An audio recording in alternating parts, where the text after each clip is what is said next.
지금부터 2300년 전 시칠리아의 왕 히에론이 새로 만든 왕관이 순금으로 만든 것이 맞는지 확인해달라고 과학자인 아르키메데스에게 부탁했습니다.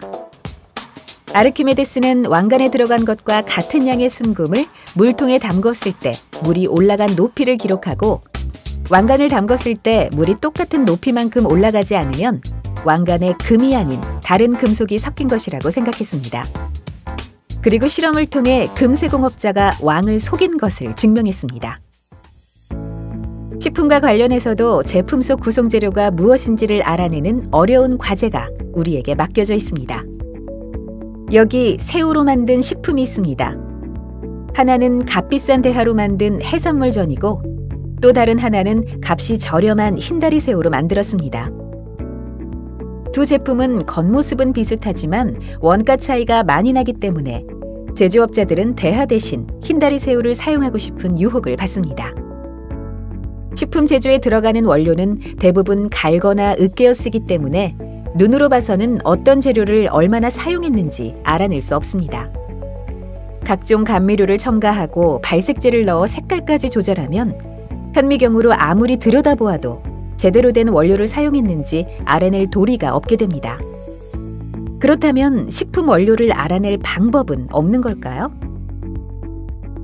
이럴 경우에 PCR이라는 방법을 사용합니다.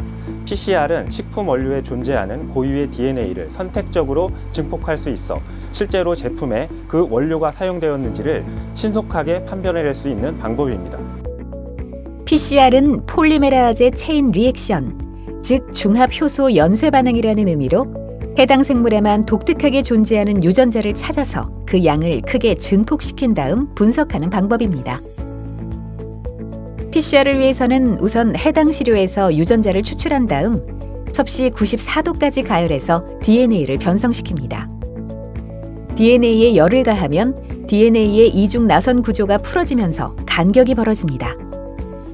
그러면 이번에는 해당 생물에만 있는 고유한 DNA 염기서열 정보를 가진 유전자 조각, 즉 종특이 프라이머를 인공적으로 합성해서 실험용 튜브에 넣어줍니다.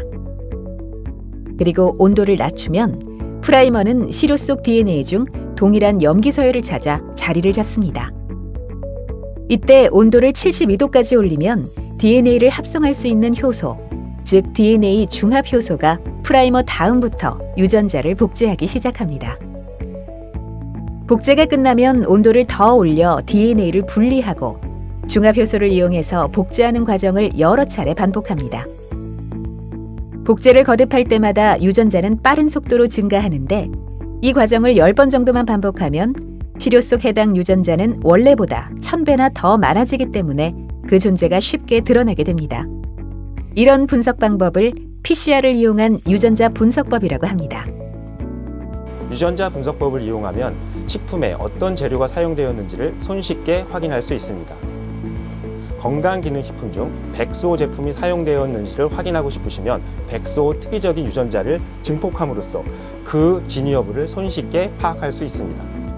PCR을 이용한 유전자 분석법은 이 밖에도 할랄 식품에 돼지고기가 섞여 있는지 여부를 밝히거나 바닷가재 어묵이 정말로 바닷가재로 만든 것인지 정확하게 알아내는 데도 사용할 수 있습니다.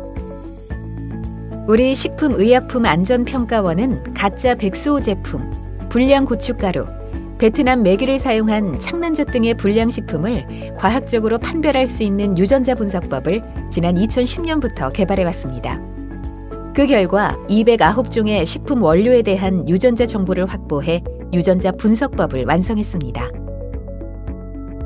국민 여러분의 식탁에 오르는 식재료가 모두 믿을 만한 것임을 입증할 수 있을 때까지 연구를 위해 흘리는 땀방울을 아끼지 않겠습니다.